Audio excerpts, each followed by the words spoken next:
19 বছর পর শেখ হাসিনার গাড়িবহরে হামলা মামলার রায়। সাবেক সাংসদ হাবিব সহ 50 জনের কারাদণ্ড। খাদ্যের পর নিশ্চিত করতে হবে পুষ্টি নিরাপত্তা, বললেন প্রধানমন্ত্রী। অঞ্চলভিত্তিক পরীক্ষাগার নির্মাণের তাগিদ। বঙ্গবন্ধুকে অবমাননার মামলায় পলাতক তারেক রহমানের 2 বছরের কারাদণ্ড। মিয়ানমারের সেনা অভ্যুত্থান ব্যর্থ করার আহ্বান জাতিসংঘের মহাসচিবের।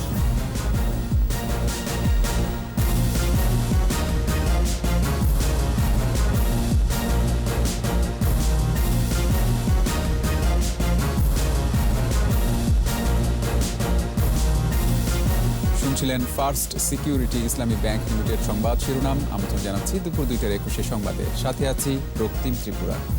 দর্শক, 21 টেলিভিশনের সংবাদ একই সাথে সরাসরি দেখতে পাবেন আমাদের ফেসবুক পেজ www.facebook.com/2124 অনলাইনে।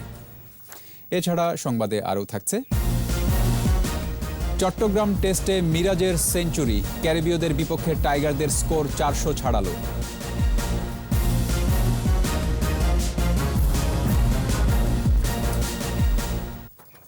সাতক্ষীরার কলারোয়ায় শেখ হাসিনার গাড়িবহরে হামলার মামলার রায়ে বিএনপির সাবেক এমপি হাবিবুল ইসলাম হাবিব সহ 3 জনের 10 বছর করে এবং অন্য 47 আসামিকে বিভিন্ন মেয়াদের কারাদণ্ড দেওয়া হয়েছে।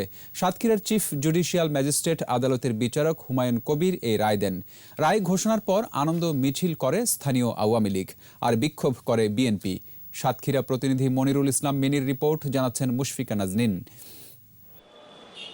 রায় ঘোষণার জন্য আদালতে হাজির করা হয় হাবিবুল ইসলাম হাবিব সহ অন্যান্য 34 আসামিকে। এরপর চিফ জুডিশিয়াল ম্যাজিস্ট্রেট আদালতের বিচারক হুমায়ুন কবির রায় ঘোষণা করেন। রায়ে সাবেক এমপি হাবিবুল ইসলাম হাবিব, বিএনপি কর্মী রিপন ও আরিফকে 10 বছর করে সাজা দেন। এছাড়া অন্য 47 আসামিকে দেয়া হয় বিভিন্ন মেয়াদে সাজা। 50 আসামির মধ্যে সবাইকে সাজা দেয়া হয়। দণ্ডপ্রাপ্তদের মধ্যে এখনও পলাতক 16 আসামি। রায় রাষ্ট্রপক্ষের আইনজীবী সন্তোষ প্রকাশ করলেও আসামি পক্ষের আইনজীবী জানান আপিল করা হবে। আজকের এই রায়ের মাধ্যমে দেশে কোন ন্যায় বিচার কায়েম হইল, আইনের শাসন প্রতিষ্ঠিত হয়েছে এবং গণতন্ত্র সুদৃঢ় হয়েছে। আমরা তো ন্যায় বিচার পাইনি, সেটা ছিলই না এখানে। আমরা রায় সন্তুষ্ট হবো কেমন করে? আমরা উচ্চ আদালতে যাব, আশা করি উচ্চ আদালত আমাদেরকে ন্যায় বিচার দিবেন। রায় ঘোষণার পর আনন্দ মিছিল বের করে স্থানীয় আওয়ামী লীগের নেতাকর্মীরা আর বিক্ষোভ করে বিএনপি। 2002 সালে 30 আগস্ট তখনকার বিরোধী দলীয় নেতা শেখ হাসিনা সাতক্ষীরা সদর হাসপাতালে ধর্ষিত এক নারীকে দেখতে যান। ঢাকায় ফেরার পথে গাড়িবহরে হামলার ঘটনা ঘটে। এই মামলার 54 আসামির রায় ঘোষণার আগেই মারা যান 4 জন। মুশফিকা নাজনীন, 21 টেলিভিশন। খাদ্যের জন্য যেন কারো কাছে হাত পাততে না হয়, সেজন্য কৃষি উৎপাদন বাড়ানোর তাগিদ দিয়েছেন প্রধানমন্ত্রী শেখ হাসিনা।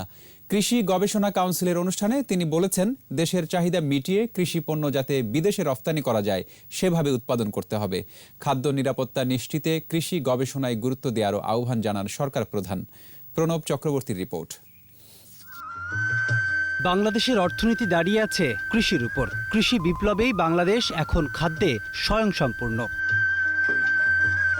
এ পরিস্থিতিতে বাংলাদেশ কৃষি গবেষণা কাউন্সিল প্রকাশ করল 100টি কৃষি প্রযুক্তি সংবলিত অ্যাটলাস। এটি ভূমিকা রাখবে কৃষি ও কৃষকের উন্নয়নে। গণভবন থেকে ভিডিও কনফারেন্সে এর মোড়ক উন্মোচন করেন প্রধানমন্ত্রী শেখ হাসিনা। বক্তৃতায় প্রধানমন্ত্রী বলেন, কৃষিকে উৎসাহিত করা এবং উৎপাদন বাড়াতে সারা দেশে কৃষি বিশ্ববিদ্যালয় প্রতিষ্ঠা করা সহ সব ব্যবস্থাই করছে সরকার। উৎপাদন বাড়াতে গবেষণায় গুরুত্ব দেওয়ার তাগিদ দেন প্রধানমন্ত্রী।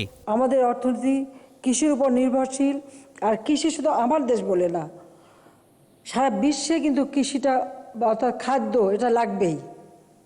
এই বাজার কখনো সংকুচিত হবে না। গবেষণা যত বাড়বে তত বেশি আমি মনে করি যে আমরা আমাদের কৃষি পণ্য উৎপাদনও করতে পারবো, তার মানও ঠিক থাকবে।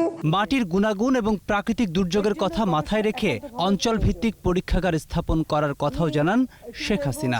আমাদের কৃষি পণ্য যাতে মানসম্মত করা যায় তার জন্য পরীক্ষাগার আরও তৈরি করা দরকার। সেই সাথে আমাদের অঞ্চল ভিত্তিক পরীক্ষাগার নির্মাণ প্রয়োজন।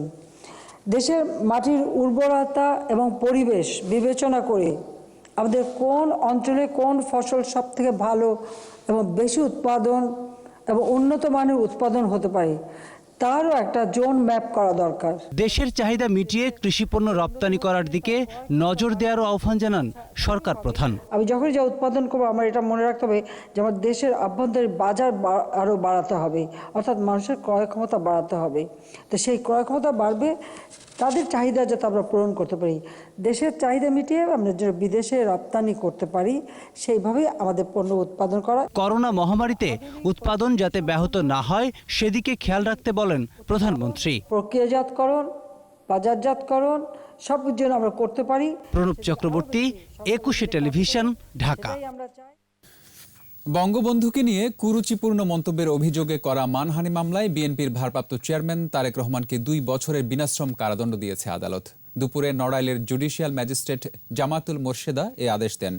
মামলায় বলা হয় 2014 সালের 16 ডিসেম্বর বিজয় দিবসে ইস্ট লন্ডনের এন্ট্রিয়াম ব্যাংকোয়েট হলে বিএনপির সভায় তারেক রহমান বঙ্গবন্ধু শেখ মুজিবুর রহমান সম্পর্কে কুরুচিপূর্ণ বক্তব্য দেন। এ খবর বিভিন্ন গণমাধ্যমে প্রকাশিত হয়। এ ঘটনায় ক্ষুব্ধ ও মর্মাহত হয়ে নড়াইলের কালিয়া উপজেলার বেন্দারচর গ্রামের মুক্তিযোদ্ধা শাহজাহান বিশ্বাস বাদী হয়ে ওই বছরের 24শে ডিসেম্বর নড়াইল সদর আমলি আদালতে তারেক রহমানের বিরুদ্ধে 1000 কোটি টাকার মানহানি মামলা করেন। 3 জনের সাক্ষ্য প্রমাণ শেষে আদালত আজ এ রায় দেন। আসামি BNP senior vice president Tarique জিয়ার 2 বছর বিনাশ্রম কারাদণ্ড, 10,000 টাকা জরিমানা, অনাদায় আরও 6 মাসের কারাদণ্ডের আদেশ বিচারক প্রদান করেছেন এবং তার গ্রেপ্তারের সময় থেকেই এই রায় কার্যকরী হবে।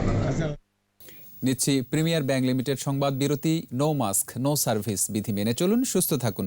যখন ফিরছি তখন অন্যান্য খবরের সঙ্গে আরও থাকছে 50 বছর আগের দুর্নীতি মামলা নিষ্পত্তির উদ্যোগ। 7 ফেব্রুয়ারি শুরু হতে পারে শুনানি। আবারও আমন্ত্রণ দুপুর 2টার 21 সংবাদে।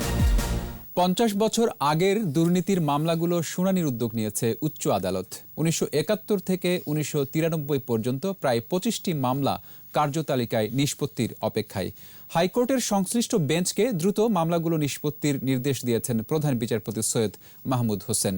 দুদকের আইনজীবী জানালেন আগামী 7 ফেব্রুয়ারি থেকে শুনানি শুরু হতে পারে। বিস্তারিত জানাচ্ছেন শাকেরা আরজু। 2004 সালে দুর্নীতি দমন কমিশনের যাত্রা শুরু। তারও আগে দুর্নীতি দমন ব্যুরোর অধীনে বিচারিক আদালত ও সুপ্রিম কোর্টের হাইকোর্ট ও আপিল বিভাগের মামলার যাবতীয় কার্যক্রম পরিচালনা করতেন পরিচালক। কমিশন হওয়ার পর থেকেই বিলুপ্ত ব্যুরোর অনিষ্পত্তিকৃত মামলাগুলো নিয়ে কাজ শুরু হয়। পুরনো মামলা নিষ্পত্তির ধারাবাহিকতায় 1971 সাল থেকে প্রায় 50 বছর আগের দুর্নীতির মামলাগুলোর শুনানির উদ্যোগ নিয়েছেন উচ্চ আদালত। এর মধ্যে 71 থেকে 93 পর্যন্ত প্রায় 25টি মামলা কার্যতালিকায় নিষ্পত্তির অপেক্ষায়। যেহেতু বড় আমলের সমস্ত দায় দায়িত্ব আইন অনুযায়ী আমাদেরকেই করতে হবে, আমরা এগুলি দ্রুত নিষ্পত্তির জন্য পদক্ষেপ নিচ্ছি। আশা করি খুব তাড়াতাড়ি এগুলো হয়ে যাবে। দুদকের আইনজীবী জানান পুরনো মামলাগুলোর মধ্যে সরকারি কর্মচারীদের মিসকন্ডাক্ট, অর্থ আত্মসাৎ সহ বেশ কিছু মামলা রয়েছে। মামলাগুলো অনেক পুরনো হওয়ায় নথিপত্রের জন্য দুদকে আবেদন করা হয়েছে। সরকারি কর্মচারী মিসকন্ডাক্ট হতে পারে, তারপরে জ্ঞাতবাহী বহির্ভূত সম্পদ হতে পারে, ব্রিচ অফ ট্রাস্ট, অর্থ আত্মসাৎ হতে পারে, বিভিন্ন ধরনের মামলা আছে। হাইকোর্টের সংশ্লিষ্ট বেঞ্চকে মামলাগুলো দ্রুত নিষ্পত্তির নির্দেশ দিয়েছেন প্রধান বিচারপতি সৈয়দ মাহমুদ হোসেন। কাগজ যদি কালকের মধ্যে পেয়ে যাই তা আশা করি আমরা পরশু রোববার থেকে এটা আমরা শুনানি করতে পারবো। সুপ্রিম কোর্টের হাইকোর্ট বিভাগে দুদকের 2053টি মামলা বিচারাধীন, আর আপিল বিভাগে রয়েছে 422টি মামলা। দুদকের বিচারাধীন মামলার সংখ্যা এখন 2475টি। শাকেরা আরজু, একুশে টেলিভিশন, ঢাকা। এবার আমাদের বিশেষ আয়োজন ভাষার মাস।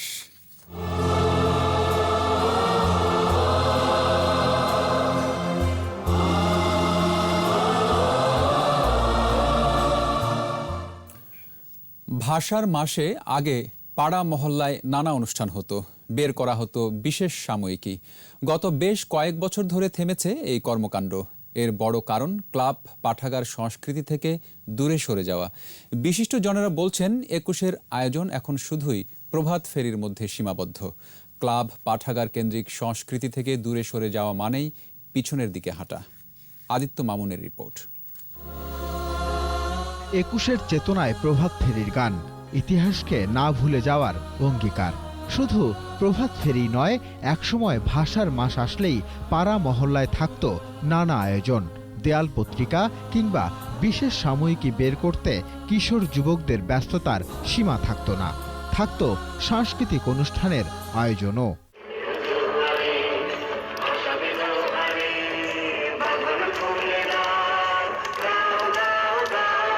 বিগত বেশ কিছু বছর হলো ধীরে ধীরে এসব কিছু যেন হারিয়ে যেতে বসেছে। এসব যেন এখন শুধুই স্মৃতি। শহীদ মিনারে যেতেন ফুল দিতে ২১শে ফেব্রুয়ারির দিন। এইভাবে আমরা সব সময় ২১শে ফেব্রুয়ারিকে স্মরণ করেছি, শৈশব কৈশোর থেকেও যখন যেমন গিয়েছি। একদম নেই সেটা ঠিক নয়, আছে, কিন্তু হয়তো একটু মাত্রাটা কমেছে। দিনে দিনে পাড়া মহল্লায় ২১-এর আয়োজনে কেন ভাটা পড়ল? তাহলে কি বিদেশি সংস্কৃতি গ্রাস করেছে বাংলাকে? আমি আমার মা কালো দেখি কি আমি একজন সুন্দরী মহিলাকে বিদেশিকে মা বলে ডাকবো? নিশ্চয়ই ডাকবো না। আমার মাতৃভাষা বাংলা, এটা তো অবহেলার ভাষা নয়। পাড়া মহল্লা একসময় ক্লাব সংস্কৃতি গড়ে উঠেছিল, সেখানে আমাদের গান হতো, নাটক হতো, যাত্রা হতো, কিন্তু সেটি এখন নাই। আহ্বান আছে যুব ও ছাত্র সংগঠনগুলোকেও এগিয়ে আসার। প্রগতিশীল ছাত্র সংগঠনগুলো কি করতো? তারা ২১শে ফেব্রুয়ারি আসলে তার আগে থেকেই প্রস্তুতি নিতে থাকতো। কি করবো? শুধু প্রভাত ফেরির মধ্যে সীমাবদ্ধ থাকতো না। এখন করে কি? এখন একটি ব্যান্ডের দলকে বা ২-৩টা ব্যান্ডের দলকে এনে টাকা দিয়ে আপনি অনুষ্ঠান করে ফেলেন। তার মানে কোনো ক্রিয়েটিভিটি নেই। সুতরাং আজকে বাংলা যে অবহেলিত, বাঙালির সংস্কৃতিও অনেক ক্ষেত্রে অবহেলিত। সবকিছুর পরও আশা নতুন প্রজন্মে, যাদের কণ্ঠে থাকবে বাংলার জয়গান। লড়াই আমাদের করতে হবে, যে লড়াই ২১শে ফেব্রুয়ারি করেছিলাম। আদিত্য মামুন, ২১শে টেলিভিশন, ঢাকা। আর এরই সাথে শেষ করছি দুপুর ২টার ২১শে সংবাদ। যাবার আগে ফার্স্ট সিকিউরিটি ইসলামী ব্যাংক লিমিটেড সংবাদ শিরোনামগুলো আরও একবার। ১৯ বছর পর শেখ হাসিনার গাড়ি বহরে হামলা মামলার রায়, সাবেক সাংসদ হাবিব সহ ৫০ জনের কারাদণ্ড। খাদ্যের পর নিশ্চিত করতে হবে পুষ্টি নিরাপত্তা, বললেন প্রধানমন্ত্রী। অঞ্চলভিত্তিক পরীক্ষাগার নির্মাণের তাগিদ। বঙ্গবন্ধুকে অবমাননার মামলায় পলাতক তারেক রহমানের ২ বছরের কারাদণ্ড। মিয়ানমারের সেনা অভ্যুত্থান ব্যর্থ করার আহ্বান জাতিসংঘের মহাসচিবের।